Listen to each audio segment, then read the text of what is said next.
നമസ്കാരം. രാജ്യത്തെ ആദ്യ വെർട്ടിക്കൽ ലിഫ്റ്റ് കടൽപ്പാലമായ രാമേശ്വരത്തെ പുതിയ പാമ്പൻ റെയിൽപാലം പ്രധാനമന്ത്രി നരേന്ദ്രമോദി ഉദ്ഘാടനം ചെയ്തതിന് പിന്നാലെ സാങ്കേതിക തകരാർ നേരിട്ടു. രാമേശ്വരത്ത് നിന്ന് താമ്പരത്തേക്കുള്ള പുതിയ ട്രെയിൻ പ്രധാനമന്ത്രി ഫ്ളാഗ് ഓഫ് ചെയ്തിരുന്നു. തുടർന്ന് പാലത്തിന്റെ വെർട്ടിക്കൽ ലിഫ്റ്റ് സ്പാൻ ഉയർത്തി തീരസംരക്ഷണ സേനയുടെ ചെറുകപ്പൽ അടിയിലൂടെ കടത്തിവിട്ടു. പിന്നീട് ലിഫ്റ്റ് സ്പാൻ താഴ്ത്താൻ കഴിഞ്ഞിരുന്നില്ല. വെർട്ടിക്കൽ ലിഫ്റ്റ് സ്പാനിന്റെ ഒരു ഭാഗത്തായിരുന്നു പ്രശ്നം. തുടർന്ന് അറ്റകുറ്റപ്പണിയിലൂടെ ഇത് പരിഹരിക്കുകയായിരുന്നു. കൂടുതൽ പരിശോധനകൾ പാലത്തിൽ നടത്തുമെന്ന് അധികൃതർ അറിയിച്ചു. രാജ്യത്തെ ആദ്യ വെർട്ടിക്കൽ ലിഫ്റ്റ് കടൽപ്പാലമായ രാമേശ്വരത്തെ പുതിയ പാമ്പൻ റെയിൽപാലം പ്രധാനമന്ത്രി നരേന്ദ്രമോദി രാജ്യത്തിന് സമർപ്പിച്ചതിന് പിന്നാലെയാണ് തകരാർ റിപ്പോർട്ട് ചെയ്തത്. രാമേശ്വരത്തെ ഇന്ത്യയുടെ മറ്റു ഭാഗങ്ങളുമായി ബന്ധിപ്പിക്കുന്ന 110 വർഷം പഴക്കമുള്ള പാലത്തിന് സമീപമാണ് പുതിയ പാലം നിർമ്മിച്ചത്. 99 തൂണുകളോട് കൂടിയ പാലത്തിന് 2.08 കിലോമീറ്ററാണ് നീളം.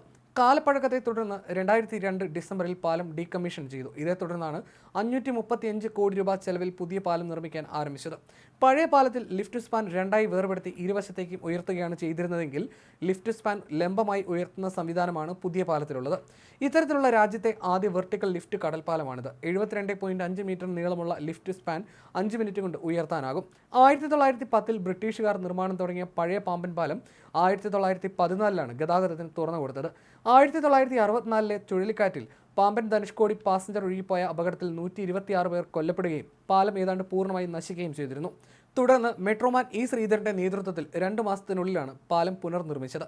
കാലപ്പഴക്കത്തെ തുടർന്ന് 2002 ഡിസംബറിൽ പാലം ഡീകമ്മീഷൻ ചെയ്തിരുന്നു. ഇതേ തുടർന്നാണ് പുതിയ പാലം നിർമ്മിക്കാൻ ആരംഭിച്ചത്.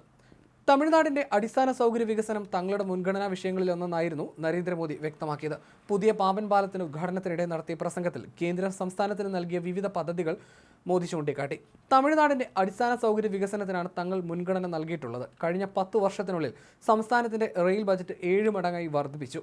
ഇത്രയും വളർച്ചയുണ്ടായിട്ടും ചിലർ അതൊന്നും അംഗീകരിക്കാതെ കുറ്റം പറയുകയാണെന്ന് മോദി പറഞ്ഞു. 2014 മുമ്പ് 900 കോടിയാണ് തമിഴ്നാടിന്റെ റെയിൽ ബജറ്റിനായി അനുവദിച്ചിരുന്നത്. എന്നാൽ അതിനുശേഷം 6000 കോടിയായി അത് വർദ്ധിച്ചുവെന്നും മോദി കൂട്ടിച്ചേർത്തു. രാജ്യത്തെ 77 റെയിൽവേ സ്റ്റേഷനുകൾ ആധുനികവൽക്കരിക്കാനുള്ള ഗവൺമെന്റിന്റെ പദ്ധതികളിലൊന്ന് രാമേശ്വരത്താണ്. കഴിഞ്ഞ 10 വർഷത്തിനുള്ളിൽ പ്രധാനമന്ത്രി ഗ്രാമീൺ സഡക് യോജനയിലൂടെ 4000 കിലോമീറ്റർ വരുന്ന ഗ്രാമീണ റോഡുകളും ഹൈവേകളും തമിഴ്നാട്ടിൽ പണിതിട്ടുണ്ട്. തമിഴ്നാട്ടിലെ പാവപ്പെട്ടവർക്ക് 12 ലക്ഷത്തോളം വീടുകൾ നിർമ്മിച്ച് നൽകിയെന്നും ചെന്നൈ മെട്രോ തമിഴ്നാട് ജനതയുടെ യാത്രാ സൗകര്യം വർദ്ധിപ്പിച്ചുവെന്നും അദ്ദേഹം പറഞ്ഞു.